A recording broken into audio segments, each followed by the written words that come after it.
add India to the list of great powers. तो दोस्तों CNN क्या कह रहा है, फॉक्स न्यूज़ क्या कह रहा है, ये तमाम जितने भी लेफ्टिस्ट मीडिया हैं ये क्या कह रहे हैं, इन सब के इतर अगर देखा जाए तो ज़्यादातर लोगों को इस बात की जानकारी थी, पहले ही समझ में आ गया था कि डोनाल्ड ट्रंप अपनी गवर्नमेंट को रिपीट करने जा रहे हैं। इवन मैं भी समझ गया था। आप में से भी मैक्सिमम लोगों को इस बात का अंदाजा हो गया था कि हर हाल में भारी बहुमत के साथ डोनाल्ड ट्रंप गवर्नमेंट बनाने जा रहे हैं। स्पेशली जब कैंपेनिंग के दौरान उनके ऊपर अटैक्स किए जा रहे थे और जिस तरह का माहौल तैयार करने की कोशिश की जा रही थी, उस समय तो हर हाल में ये लग गया था कि अब तो डोनाल्ड ट्रंप की वापसी बिल्कुल तय दिखाई दे रही है। लेकिन फिर भी अगर 10-20% चांसेस देखे जाएं कि अगर मान लीजिए कमला हैरिस की गवर्नमेंट बन जाती है, तो ऐसी परिस्थिति से निपटने के लिए क्या तंत्र तैयार किए जाएं जो कि उस समय हमारे लिए सहारा बने, इसके लिए व्लादिमीर पुतिन और प्राइम मिनिस्टर मोदी द्वारा सोच समझकर कुछ स्टेप्स उठाए गए थे। क्योंकि हम सभी जानते हैं कि कमला हैरिस की गवर्नमेंट अगर आ जाती तो वो भारत के लिए और रशिया के लिए, दोनों के लिए भयंकर साबित हो सकती थी। इनकी गवर्नमेंट हो या फिर इनका डीप स्टेट हो, ये दोनों ही भारत और रशिया के खिलाफ लगातार साजिशें करते रहते। तो यहाँ पर ब्रिक्स को सबसे बड़ा हथियार बनाया गया और साथ ही डी-डॉलराइजेशन के प्रोग्राम को आगे बढ़ाया गया।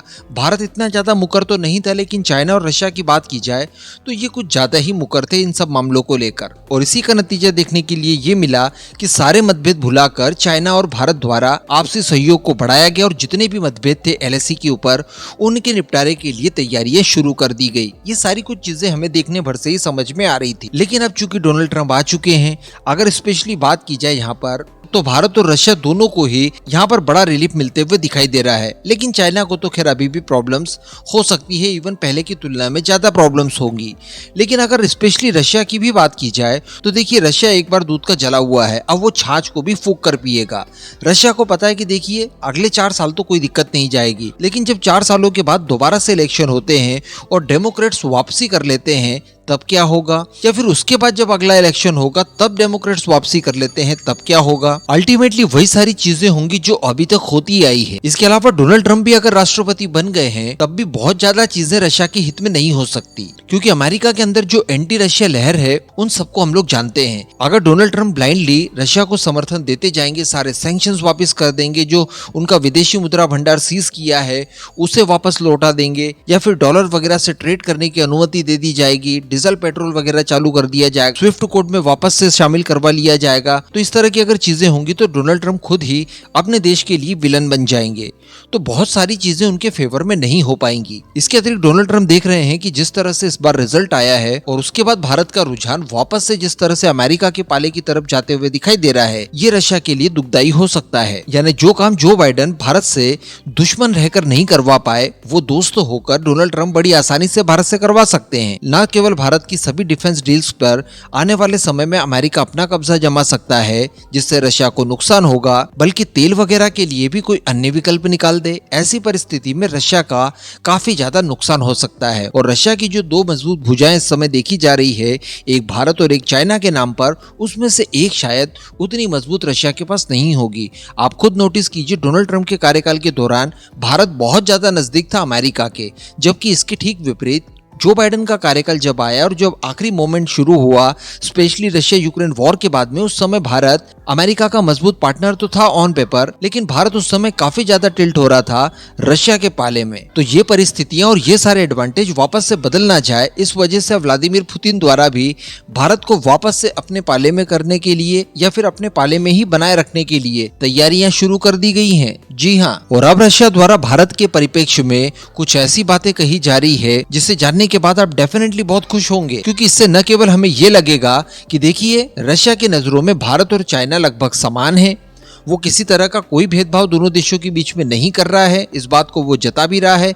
इसके अतिरिक्त वो वर्ल्ड वाइड भारत की एक PR करने का भी काम कर रहा है कि देखिए भारत कोई ऐसा वैसा देश नहीं है, क्योंकि रशिया की तरफ से ये कहा गया है कि अब भारत को एक सुपर पावर देश के तौर पर रिकॉग्नाइज किया जाए। जी हाँ, और जितनी भी महाशक्तियां हैं दुनिया भर के अंदर, जिन्हें हम लोग सुपर पावर्स कहते हैं, इनकी लिस्ट में अब भारत को भी शामिल किया जाए, समय आ चुका है। पुतिन ने भारत को एक महान देश बताया है। इसके साथ साथ पुतिन द्वारा ये भी कहा गया है कि भारत की आर्थिक तरक्की और इसकी विशालता का ध्यान रखते हुए भारत को वैश्विक महाशक्तियों की लिस्ट में शामिल किया जाए। आगे पुतिन के द्वारा ये भी कहा जा रहा है कि देखिए, भारत दुनिया के अन्य देशों की तुलना में ज्यादा तेजी से अपनी आर्थिक वृद्धि कर रहा है। इसके अलावा भी भारत के अंदर जितने भी रिफॉर्म्स लाए गए हैं हाल फिलहाल में और उनके द्वारा जो सक्सेस मिली है भारत को, उसकी भी उन्होंने जमकर तारीफें की है। आप सभी को याद होगा कि पहले भी पुतिन मेक इन इंडिया की तारीफ कर चुके हैं, इवन ये कह चुके हैं कि रशिया को भी मेक इन रशिया जैसी योजना की अनिवार्यता है। तो अब बताया जा रहा है कि इसका सीधा सीधा मतलब चाइना और अमेरिका को एक संदेश देना था,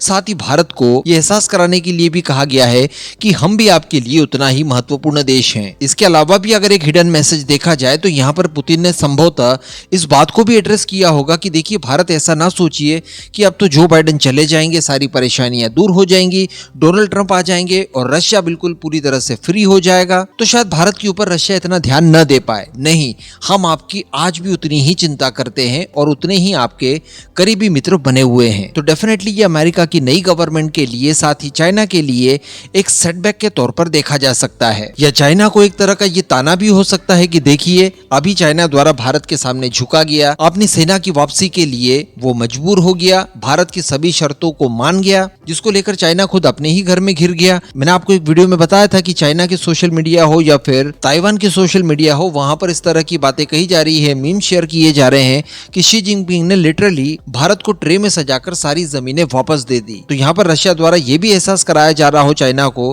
कि देखिए, भारत भी उतना ही शक्तिशाली है, उतना ही इंपॉर्टेंट है। और इसके अलावा उनका ये मतलब भी एक हो सकता है कि देखिए, ब्रिक्स को भी मत भूलिएगा, जो डीडॉलराइजेशन का प्रोग्राम हम लोगों ने शुरू किया था ब्रिक्स के माध्यम से, वो हम लोग करते रहेंगे। अल्टीमेटली अमेरिका के ट्रैप हम सबके लिए ट्रैप ही हो सकते हैं, फिर चाहे वो सोने की ही क्यों ना हो, क्योंकि अमेरिका के अंदर हमेशा ही अच्छी स्थितियां तो नहीं रहेंगी।